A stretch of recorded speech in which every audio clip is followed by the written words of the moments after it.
As a child, Sophia Siskel worked to reclaim prairie and woodlands with her father. She's held posts at the Field Museum and the Museum of Contemporary Art, as well as a stint with the Art Institute of Chicago. Now she's ready to take on the recreational and educational missions of the Chicago Botanic Garden. After a little more than a year on the job as the garden's vice president of visitor operations, Siskel was named president and CEO effective this coming August. And Sophia Siskel joins us now. Welcome to Chicago Tonight, and congratulations on your new assignment. Thank you very much. First of all, I'm interested in this experience that you had with your father when you did some projects with him. What kinds of things did you do with him? We would cut the buckthorn and pull the garlic mustard out of all of the woods. There were about 80 acres on a wonderful parcel of land that my grandfather had purchased and handed down to my father over time. So we would cut the buckthorn, poison it back, and then make large piles to clear. So it's a very, very satisfying process to clear woods like that and also work to reclaim prairie land. Is that where your love of the natural world sort of came about? Absolutely, and I think that's really important to note that as a child I was very much in the woods and in the wilderness, and at the Chicago Botanic Garden we hope to give other kids that opportunity to have the experiences in natural areas, because that love of nature really comes from early childhood experiences. I take it you're not going to be spending too much time personally pulling buckthorn. Not right now, but we have 100 acres of woods, which most people don't know about, so I hope to lend a hand to those efforts to clean up our woods on some of the days. When you take over in August, what are your major goals going to be?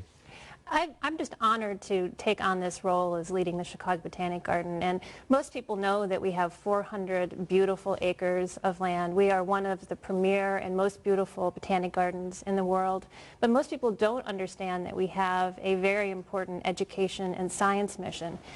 All life on Earth depends on plants, and our research and conservation and education programs are really furthering the knowledge of plants in this world and also conservation efforts. And so those are our real priorities, keeping the place as beautiful as possible, to attract as many people to enjoy that beautiful world, and then also to do research and also to educate people on the importance of plants in our world.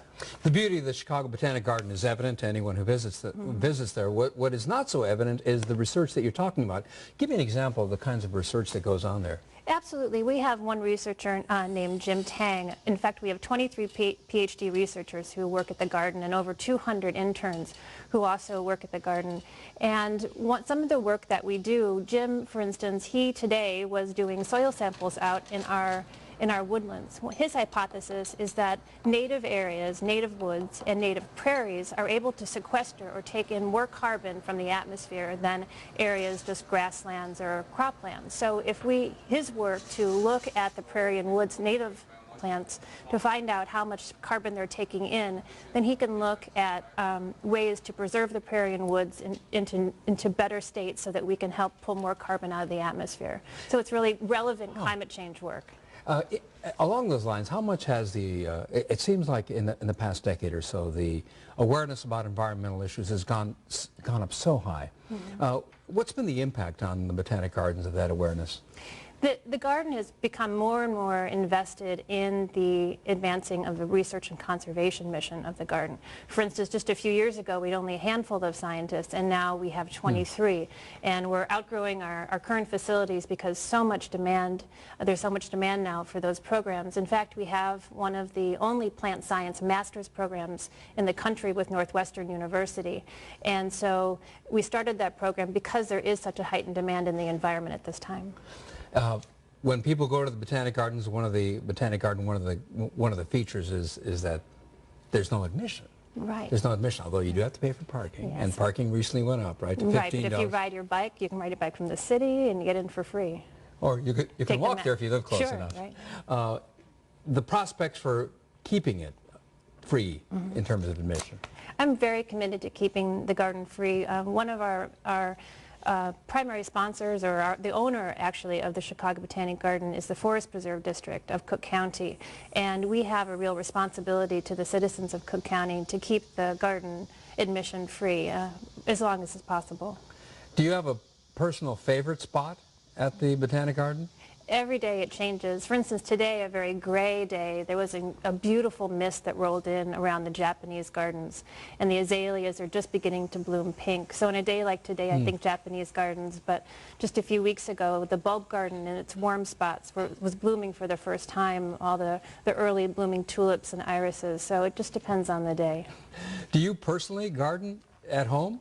I do a little bit. I used to garden a lot. In fact, on a day very much like today at my father's house, I was transplanting peonies from one area to another, and I was digging in the ground, and rain was coming down on me, and I finally found, my trowel hit something hard, and I pulled out this incredibly beautiful amethyst ring that my great-grandmother had planted and had dropped from her finger in the same plot.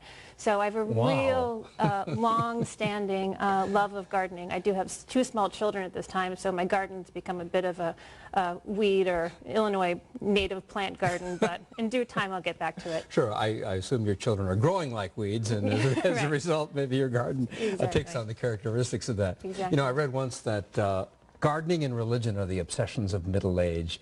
What's the, in terms of the range of visitors, does it tend to be mainly, you know, people who are middle-aged and older? How would you describe the people who go to the garden?